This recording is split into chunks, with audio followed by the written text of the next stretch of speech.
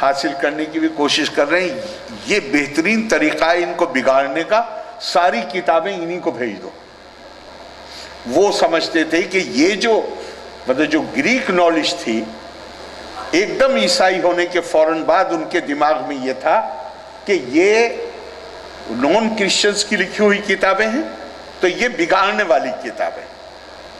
انہوں نے چند کتابیں مانگی تھی، انہوں نے ساری لائبریری کو خالی کر دیا. اور تاریخ کی کتابیں یہ بتاتی ہیں کہ کئی میل لمبا اونٹوں کا قافلہ تھا جو وہاں سے بغداد کے لیے روانہ ہوا. اب یہ بات بھی بہت خاص ہے جو میں اب بتانے جا رہا ہوں آپ. بیت الحکمہ کا ہیڈ، اس کا چیف اسحاق بن حنین، اس کا نمبر 2 اس کا بھتیجا، نمبر 3 اس ادارے کا. ان کا کیا کام تھا؟ ان کا کام تھا کہ حکومت جتنی کتابیں باہر سے منگواتی ہے اس کا عربی میں ترجمہ کرنا، تاکہ اس ترجمے کے ذریعے اپنے لوگوں کو ان علوم سے واقف کرا سکے. اب یہ بات چونکہ اسحاق بن حنین نام ہے تو تھوڑا سا حیرت ہوگی جان کر، اسحاق بن حنین مسلمان نہیں تھا، عیسائی تھا. تو اس کا بھتیجا بھی عیسائی تھا، نیسٹورین کرسچن. ساری تاریخ کی کتابیں دیکھ لیجیے. اس وقت رویہ یہ نہیں تھا کہ مسلمان ادارہ ہے تو اس میں غیر مسلم ہیڈ نہیں ہو سکتا. کھلا ہوا دماغ تھا. علم حاصل کرنا چاہتے تھے. حضور صلی اللہ علیہ وسلم نے فرمایا بھی ہے، کل حضور صلی اللہ علیہ وسلم کی ایک حدیث ہے، الکلمۃ الحکمت. آپ لوگ، مجھے اس وقت ذہن میں نہیں آ رہا ہے کہ حکمت کا کلمہ مومن کی گمشدہ پونجی ہے، جہاں سے ملو وہاں سے لے لو. الکلمۃ الحکمت ضالۃ المومن فحیث وجدہا فہو احق بہا. حق کے ساتھ لو. اور اس سے ہزاروں سال پہلے ہندوستان نے کہا، آنو بھدرا کتو ینتو وشوتا. کلمہ حق کہیں سے بھی آئے اس کو اپنا مان کے قبول کر لو. تو میں بات کر رہا تھا کہ یہ جو بچے نے تلاوت کی تھی تو سورہ فاتحہ، اس میں کہیں یہ ممکن نہیں ہے سورہ فاتحہ کو آپ دیکھ اگلے مالک یوم الدین. مالک یوم الدین میں بڑی حکمت ہے. میں آپ سے سوال پوچھتا ہوں، چونکہ یہاں ایسے لوگ مجھے بیٹھے ہوئے نظر آ رہے ہیں جن کا مطالعہ ہوگا، کہ اللہ یوم الدین کا مالک ہے تو باقی دنوں کا مالک کون ہے؟ میں آپ سے پوچھتا ہوں، بتائیے. یہاں اللہ صاف صاف کہہ رہے ہیں مالک یوم الدین، جس دن فیصلہ ہوگا اس دن کا مالک. تو باقی دنوں کا مالک کون؟ باقی دنوں کا مطلب ہے آپ کو انا ہدیناہ السبیل اما شاکرن و اما کفورا. ہم نے تمہیں صحیح راستہ بتا دیا، اب تم چاہے شکر کرو یا ناشکری کرو، پھر اس کا فیصلہ ہوگا یوم الدین پہ. اگر روزانہ فیصلہ ہوگا تو پھر اللہ کو فیصلہ کرنے کے لیے تو ہم نے کچھ چھوڑا ہی نہیں. ہم تو روزانہ یہیں پہ گلی گلی میں ایمان اور کفر کے فتوے جاری ہوتے. تو پھر اللہ کیا فیصلہ کریں گے قیامت کے دن؟ سارے فیصلے تو آپ نے یہیں کر دیے. پڑھیں گے مالک یوم الدین، اور یہ اکیلے ہی مالک یوم الدین کا معاملہ نہیں ہے. جن لوگوں نے سیرت کا مطالعہ کیا ہوگا، احد کے موقع پہ جب حضور صلی اللہ علیہ وسلم زخمی ہو گئے، بے ہوش ہو گئے، ہوش ہونے کے آنے کے بعد منہ سے جملہ نکلا، حضور صلی اللہ علیہ وسلم میں اور آپ نہیں. حضور صلی اللہ علیہ وسلم بے ہوش ہو گئے، ہوش میں آنے کے بعد منہ سے جملہ نکلا، وہ قوم کیسے فلاح پائے گی جو اپنے نبی کو زخمی کرے. کس کو اپنی قوم بتا رہے ہیں؟ جس نے زخمی کیا. اس کا مطلب قوم کے لیے مذہب کا، دین کا، عقیدے کا اطلاق نہیں ہو سکتا کہ جو میرے ہم مذہب ہیں وہ میرے ہم قوم۔ پھر تو حضور صلی اللہ علیہ وسلم کے وہ قوم والے کیسے ہو گئے جو حضور کو زخمی کیے ہیں؟ اور ان کے بارے میں بھی جو زخمی کیے ہیں، اس میں ان کی مذمت نہیں ہے، اس میں ان کے لیے اس رحم کے جذبے کے تحت تشویش کا اظہار ہے کہ یہ آ کے اور زخمی کر رہے ہیں، آخر ان کا کیا ہوگا۔ لیکن اتنی بات بھی پر بھی اللہ کی جو ریسپانس ہے قرآن حکیم میں وہ کمال کی۔ لَيْسَ لَكَ مِنَ الْأَمْرِ شَيْءٍ أَوْ يَتُوبَ عَلَيْهِمْ أَوْ يُعَذِّبُهُمْ فَإِنَّهُمْ ظَالِمُونَ۔ فوراً وحی آئی، اور یہ میرے اور آپ کے لیے نہیں، حضور صلی اللہ علیہ وسلم کو آئی۔ حضور صلی اللہ علیہ وسلم نے صرف اپنی تشویش کا اظہار کیا، اور وحی کیا آئی؟ یہ بے شک ظالم ہے، وہ کوئی بھی آدمی جو دوسرے کے گھر پہ جائے گا حملہ کرنے کے لیے اور دانت بھی توڑے گا اور اسے ختم کرنا چاہے گا، وہ ظالم ہے ہی۔ فَإِنَّهُمْ ظَالِمُونَ۔ لیکن ان ظالموں کو ہم او یتوب علیہم او یعذبہم، ہم ان کو سزا دیں یا ان پر اپنی رحمتوں کی بارش کریں، یہ فیصلہ ہم کریں گے، یہ فیصلہ آپ نہیں کر سکتے۔ فیصلہ کرنے کا اختیار تو اللہ نے اپنے سوا کسی کو دیا ہی نہیں ہے۔ یہ جو دنیا میں جھگڑے ہو رہے ہیں نا، اور ایک خاص امیج بن گئی، وہ صرف اسی لیے بنی ہے کہ ہم نے قرآن کی تعلیمات کو نظر انداز کر کے یہ فیصلہ کر لیا ہے۔ علامہ اقبال نے کہہ دیا ہے حقیقت جس کے دین کی احتساب کائنات۔ ارے احتساب کا کام صرف اللہ کا ہے۔ علامہ اقبال کی کہاں سے سمجھ میں آ گیا کہ یہ احتساب کا کام مسلمان کا ہے؟ احتساب تو کوئی اللہ کے علاوہ کر ہی نہیں سکتا۔ حساب کتاب لینے کا کام کسی کو حق ہی حاصل نہیں ہے۔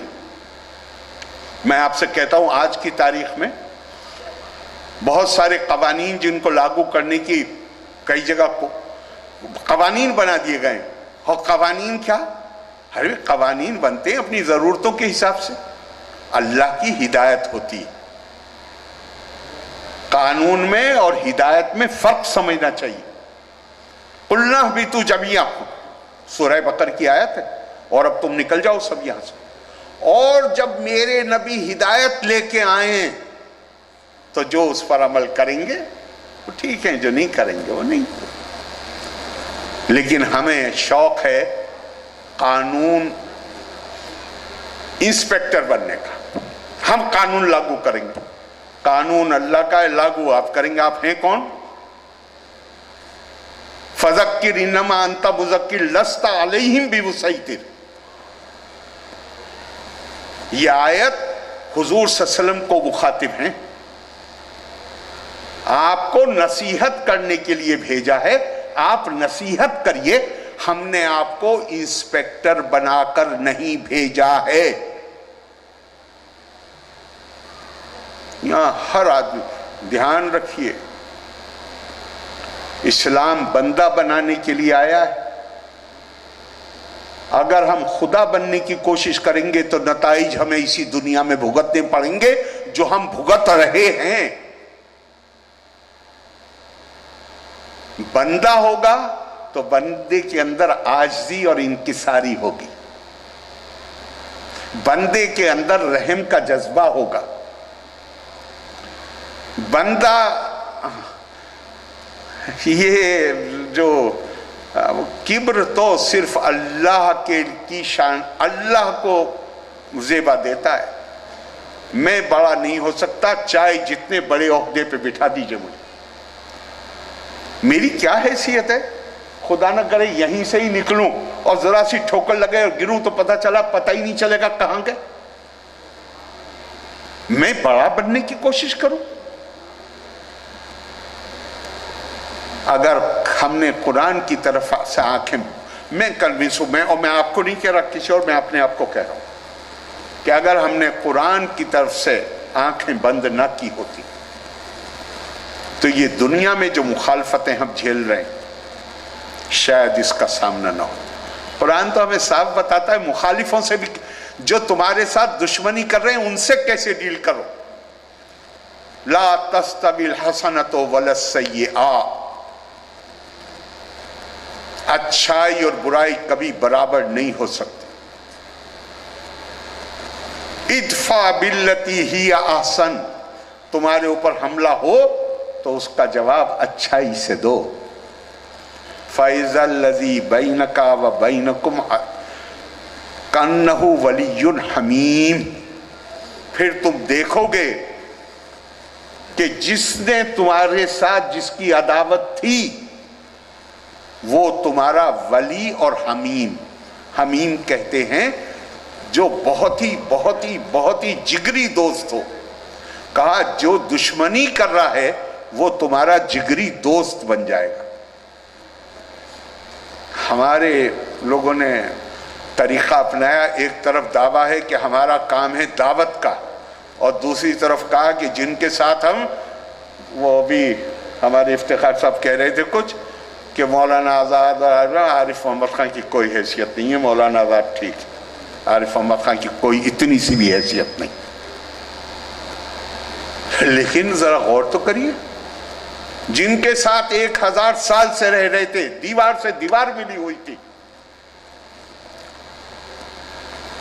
جو تہواروں میں شریک ہوتے تھے ایک دوسرے کے، ہمیں ایک دم سے پتہ چلا 1000 سال کے بعد ہندو کا اور ہمارا تو صرف عقیدہ الگ نہیں ہے، ہمارے تو تہذیب بھی الگ ہے، ہمارا تمدن بھی الگ ہے، ہمارے ہیرو بھی الگ ہیں. ہم تو ان کے ساتھ رہ ہی نہیں سکتے. ملک بانٹو بھائی. اپنے پیروں میں کلہاڑی مارنے کا شوق ہے، ماری ہے. میں آپ کو سچ کہتا ہوں، درد کے ساتھ کہہ رہا ہوں، خدا کی قسم کوئی الزام نہیں لگا رہا. 2017 میں مسلم پرسنل لا بورڈ نے جو ایفیڈیوٹ سپریم کورٹ میں دیا، کیا کہا آپ کو معلوم ہے؟ اخباروں میں خوب چھپا ہے. کہا کہ 3 طلاق بدعت ہے، ہم خود اس کو ختم کرنا چاہتے ہیں، ہم اس کے لیے تحریک چلانا چاہتے ہیں. سپریم کورٹ کو یقین دلایا ایفیڈیوٹ دے کے، ہم جو 3 طلاق دیں گے ان کا ہم سماجی بائیکاٹ کریں گے وغیرہ وغیرہ. اگر یہی بات 1986 میں کہہ دی ہوتی، ہر 30 سال بعد دین کے تقاضے بدل جاتے ہیں. 86 میں 3 طلاق عین اسلامی تھی. میں یہاں بنارس آیا، BHU پہ پروگرام تھا، میری گاڑی پہ حملہ ہوا. چند شیکھر جی اتنے غصے میں آ گئے کہ وہ گاڑی سے کوٹ نہیں لگی تھی لیکن حملہ ہوا. چند شیکھر جی بھی اس میٹنگ میں آئے تھے. وہ اتنے غصے میں آ گئے کہ انہوں نے گاڑیاں رکوا دی اور دوڑے ان لوگوں کے پیچھے جن لوگوں نے حملہ کیا، اور پولیس ان کے ساتھ دوڑ رہی تھی. تو مانیے میری رائے غلط بھی ہے، آپ کو میری رائے سے اختلاف کرنے کا حق حاصل ہے. حملہ کرنے کا حق کس نے دیا ہے؟ اور اگر حملہ کریں گے تو پھر کل کو کسی ناجائز بنیاد پہ آپ کے اوپر حملہ ہوگا تو آپ پھر اس میں خرابی کیسے نکالیں گے؟ غور کریے، خدا را غور کریے. مولانا آزاد نے 17 اکتوبر کو اپنا کلیجہ نکال کے باہر رکھ دیا. ان کا میں نے تمہیں آوازیں دی، تم نے میری زبان کاٹ دی، میں نے تمہاری طرف ہاتھ بڑھایا، تم نے میرا ہاتھ کاٹ دیا، میں نے تمہاری طرف کروٹ لینی چاہی، تم نے میری کمر توڑ دی، میں نے قدم بڑھانے چاہے، تم نے میری ٹانگیں کاٹ دی. آخر ہر 30 سال کے بعد کیوں ہماری چیزیں سمجھ میں آتی ہیں؟ یہ تو میں نے ایسے ہی ایک دعوت فکر کے طور پہ کہہ دیا. وسیم صاحب میں بہت ہی مجھے مسرت ہے یہاں سر صاحب. یہی اصل طریقہ. اگر آپ دیکھیں، آپ نے کہا، کیا کہا آپ نے کہ وہ سماج سدھارک، کسی کو غلط فہمی نہیں ہونی چاہیے، کوئی نہیں سدھار سکتا کسی کو. ہماری کیا حیثیت ہے کہ ہم کسی کو سدھاریں گے؟ اللہ نے قرآن حکیم میں کہا ہے ان اللہ لا یغیر ما بقوم حتی یغیر ما بانفسہم. انسان کو باہر کی کوئی طاقت جب اللہ نے کہہ دیا میں ہی نہیں سدھارتا ان کو، جب تک خود ان کے دل کے اندر سدھرنے کی خواہش نہ پیدا ہو جائے. تو جب اللہ نہیں سدھار سکتے بغیر اس خواہش کے، تو ہماری انسانوں کی حیثیت ہے کہ ہم سماج سدھارک بن جائیں؟ ہرگز نہیں. لیکن اس سدھرنے کی خواہش پیدا کرنے کے لیے تعلیمی اداروں سے بہتر کوئی دوسرا ذریعہ، ایجوکیشنل انسٹیٹیوشن سے بہتر کوئی ذریعہ جل شانہ جل جلالہ، ایجوکیشنل انسٹیٹیوشن سے بہتر کوئی ذریعہ نہیں ہو سکتا. اور آپ یہ کام کر رہے ہیں. میں 1 منٹ رک جاؤں. ہاں،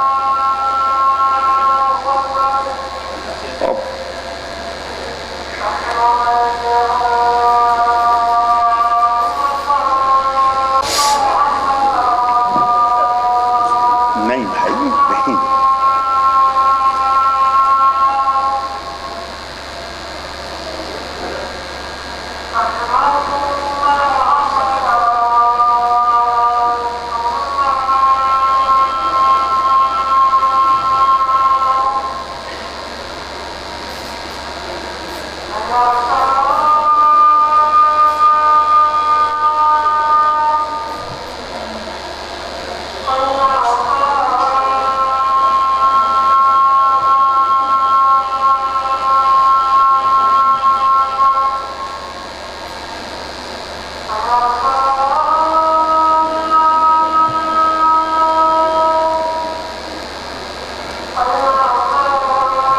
اسی لیے خود قرآنی تصور کے مطابق انبیاء کا جو بنیادی کام ہوتا ہے وہ تعلیم دینا ہوتا ہے. وَيُعَلِّمُهُمُ الْكِتَابَ وَالْحِكْمَةَ وَيُزَكِّيهِمْ. ایک اور بات قرآن حکیم میں بتائی، یہ 3 آیتوں میں ایک اور بتائی گئی، وَيَدَعَ عَنْهُمْ إِسْرَهُمْ وَالْأَغْلَالَ الَّتِي كَانَتْ عَلَيْهِمْ. اور ان بیڑیوں کو کاٹنا، ان زنجیروں کو کاٹنا جو انسانیت کے پیروں میں پڑی ہوئی. اور میرا جہاں تک خیال ہے، اور دوسری بھی کوئی بات بتا سکتے ہیں کوئی چاہیں تو، لیکن مفسرین کا زیادہ تر کا یہ ماننا ہے کہ یہ بیڑیاں جو لفظ استعمال کیا گیا ہے، یہ کیا گیا ہے اللہ اور بندے کے بیچ میں جو ایک طبقہ قائم ہو جاتا ہے، جو بتاتا ہے اللہ یہ اب جو کہتا ہے میں جو بتا رہا ہوں وہ اللہ کا حکم ہے، اس کو ختم کرنا حضور صلی اللہ علیہ وسلم کے مشن میں ایک مشن تھا. اور اسی سے متاثر ہو کے علامہ اقبال نے کہا تھا، کیوں خالق و مخلوق میں حائل رہیں پردے، پیران کلیسا کو کلیسا سے ہٹا دو. تو میں یہاں پہ جو عرض کر رہا ہوں وہ یہ ہے کہ تعلیم کی اہمیت اس سے زیادہ تو کچھ ہو ہی نہیں سکتی نا، کہ پہلی وحی اقرا بسم ربک الذی خلق، پڑھو. قرآن حکیم کی میں نے 2 جو ابھی یہاں پہ تلاوت ہوئی، مجھے فوراً یاد آیا کہ قرآن حکیم میں کیا ہم نے اس کا مطلب سمجھا جو یہاں تلاوت ہوئی؟ یہ قرآن کہتا افلا یتدبرون القرآن ام علی قلوب اقفالها. کیا تم کبھی غور و خوض کرتے ہو قرآن کے اوپر، یا تم نے اپنے دل و دماغ پر تالے لگائے ہوئے ہیں؟ یہ جو سب سے بڑی نعمت قرآن کے مطابق حکمت ہے. حکمت مطلب سمجھے بغیر نہیں آتی. حکمت تو تب آتی ہے جب جو کچھ آپ سن رہے ہیں اس کا مطلب بھی آپ کو پتہ ہونا چاہیے. تو اب اسی اہمیت میں ایک اور بات کہوں گا کہ عام طور سے کہتے ہیں ہمارے ہاں لوگوں کو مبالغے کی خاص طور سے شاعروں کو عادت ہوتی ہے، انسان کو کہتے ہیں مسجود ملائی، یعنی فرشتوں نے سجدہ کیا انسان کے سامنے. اب یہ اگر آپ پوری چیز جو قرآن میں بیان کی ہے غور کریں، صرف غور کرنے کی بات ہے، تو سمجھ میں آئے گا کہ سجدہ انسان کو کیا یا کسی اور چیز کو کیا. قرآن میں صاف آتا ہے کہ جہاں کہا فرشتوں سے میں اپنا نائب پیدا کرنے جا رہا ہوں، فرشتے کہتے ہیں یا اللہ اس کو پیدا کرے گا جو زمین میں خون بہائے گا.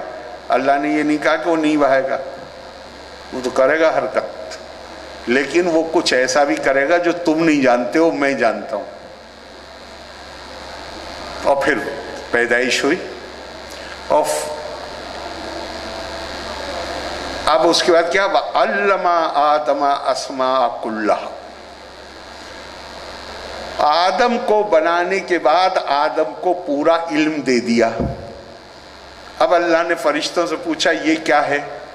فرشتوں نے کہا ہم تو نہیں جانتے۔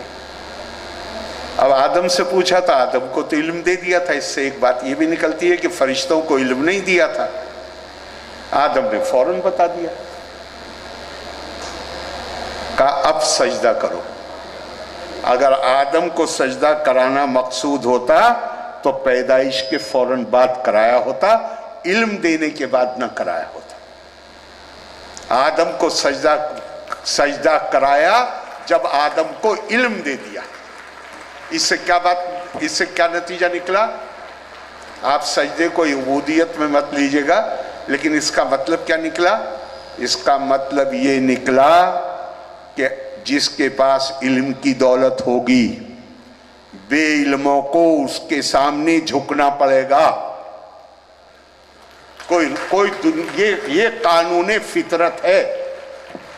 آپ کے سامنے میں نام کسی کا نہیں لوں گا، آپ کے سامنے کمیونٹیز ہیں دنیا میں، دنیا کی سب سے چھوٹی کمیونٹی 60% سے زیادہ نوبل پرائز، غصے میں جب آتے ہیں ان کی کسی بات پر کہتے ہیں ان کی چیزوں کا بائیکاٹ کریں گے۔ ذرا ہمت ہے تو بائیکاٹ کر کے دکھائیے ان کی لائف سیونگ ڈرگز کا۔ 80% سے زیادہ زندگی بچانے والی دوائیاں اسی کمیونٹی کے ڈاکٹروں کی دی ہوئی ہیں۔ آپ کائے کا بائیکاٹ کریں گے؟ 2 دن کوکا کولا نہیں پئیں گے، تیسرے دن جا کے وہ بھی پی لیں گے۔ یہ جذباتیت اگر واقعی آپ ان کا مقابلہ کرنا چاہتے ہیں، علم حاصل کریے۔ علم کے علاوہ کوئی دوسرا طریقہ نہیں ہے۔ جج مت بنیے۔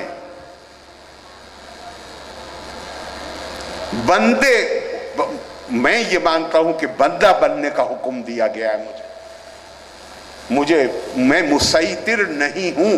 جب میرا رسول مسیطر نہیں تو میں کہاں سے مسیطر ہو جاؤں گا؟ اللہ نے کہا فذکر انما انت مذکر، اچھی بات بتائیے، اسی کے لیے آپ کو بھیجا گیا ہے، آپ کو ہم نے انسپیکٹر بنا کے نہیں بھیجا ہے۔ تو یہ چینج میں لا سکوں، کوئی اور ممکن نہیں۔ یہ چینج تب آتا ہے جب انسان، کتاب ایسی چیز ہے میرے بھائی، میں کہیں کسی ملک میں نہ گیا ہوں، کسی شہر میں نہ گیا ہوں، اس کے بارے میں اچھی کتاب پڑھوں تو ایک بار ایسے لگتا ہے جیسے اس ملک کی یا اس شہر کی سیر کر رہا ہوں۔ دوسروں کے تجربے سے آدمی کو اپنے تجربے سے فائدے ہوتے ہیں، لیکن تجربے بڑے مہنگے ہوتے ہیں۔ کتاب ایسی چیز ہے جو آپ کو دوسروں کے تجربے سے فائدہ اٹھانے کی آپ کے اندر ایک کیپیسٹی پیدا کر دیتی ہے۔ تو میں آپ کو ایک بار پھر بہت مبارکباد دیتے ہوئے، میں بولنا کچھ اور آیا تھا، لیکن یہ صاحبزادے کے نے جو تلاوت کی وہ تو رہی گیا۔ دوسری آیت جو ہے، اب اسے میں لمبا نہیں جاؤں گا، لیکن ذرا قرآن شریف میں وہ دوسری آیت سورہ احزاب کی جو ہے وہ ذرا اس کو بارے میں پڑھیے۔ حضور صلی اللہ علیہ وسلم سے ازواج مطہرات شکایت کرتی ہیں، قرآن میں مردوں کا ذکر آتا ہے، عورتوں کا ذکر نہیں آتا۔ اس کی ریسپونس میں یہ آیت نازل ہوئی ہے، جہاں کیا یقین دلایا گیا اس آیت کے ذریعے؟ مرد اور عورت میں حقوق کے معاملے میں کوئی فرق نہیں، ذمہ داریوں کے معاملے میں فرق ہو سکتا ہے۔ کیوں؟ کیونکہ دنیا تو مختلف ادوار سے گزرتی ہے۔ ایک دور وہ بھی تھا جس میں جو فزیکل پرووس ہے، جسمانی طاقت ہے، وہ اس کا زیادہ رول تھا، آج نہیں ہے۔ آج ہم جس دنیا میں رہ رہے ہیں وہ بالکل مختلف ہے۔ میں کیرالہ میں پچھلے 3 مہینے میں نے 4 کانووکیشن اٹینڈ کی ہے، اور آپ سن کے تعجب کریں گے، اخباروں میں چھپا ہے، میں نے کہا کانووکیشن، گورنر چانسلر ہوتا ہے، مجھے موجود رہنا ہوتا ہے، بولنا پڑتا ہے۔ میں حیرت میں رہ گیا کہ باقی 3 یونیورسٹی میں تو میری سمجھ میں آیا، میڈیکل کی یونیورسٹی میں 73% لڑکیوں کو گولڈ میڈل ملے ہیں اور باقی لڑکوں کو لیکن میں حیرت میں رہ گیا جب میں اس کو کیا کہیں گے ڈاکٹر صاحب، ویٹرینری یونیورسٹی کو، جہاں جانوروں کے بارے میں پڑھایا جاتا ہے، ویٹرینری، جانوروں کا علاج، جانوروں کا سائنس. اب وہاں میرا خیال تھا کہ چونکہ جانوروں سے ڈیل کرنا ہے، تھوڑی فزیکل اس کی ضرورت ہوتی ہے، یہاں لڑکیاں کم ہوں گی. تو میں نے جب دیکھا گولڈ میڈل اور ایوارڈز، میں نے وائس چانسلر سے کہا کہ بھئی اس یونیورسٹی میں بھی لڑکیاں آگے ہیں 70%. تو انہوں نے کہا صاحب صرف ایوارڈ میں آگے نہیں ہیں، ان کا اسٹوڈنٹ بھی 74% لڑکیاں ہی، 74%. تو اس میں ہمارے لیے بہت سبق ہیں. اگر ہم واقعی، اس کے ساتھ میں ختم کر رہا ہوں، قرآن حکیم کی ایک آیت ہے جو مجھے بہت پسند ہے، وَكَأَيِّن مِّنْ آیَةٍ فِي السَّمَاوَاتِ وَالْأَرْضِ وَهُمْ عَنْهَا عَلَيْهِ مَارِدُونَ. ہم نے تو اپنی نشانیاں زمین اور آسمان میں بکھرا رکھی ہیں، تم ہو جو انہیں اندیکھا کر کے نکل جاتے ہو. اگر اندیکھا نہ کریں تو ہر قدم پہ حکمت سیکھنے کے موقع، ہر قدم پہ سمجھداری سیکھنے کے موقع، ہر قدم پہ موقع ہیں ہم کیسے پیار اور محبت کے ساتھ اپنے معاشرے کے، اپنے شہر کے، اپنے صوبے کے، اپنے ملک کے جو ہم سے مختلف ہیں، ان کے ساتھ پیار محبت میں کیسے رہ سکتے ہیں، ہر دن اس کے موقع. بہت بہت شکریہ، بہت بہت آپ سب کا شکریہ. خدا حافظ. جے ہند.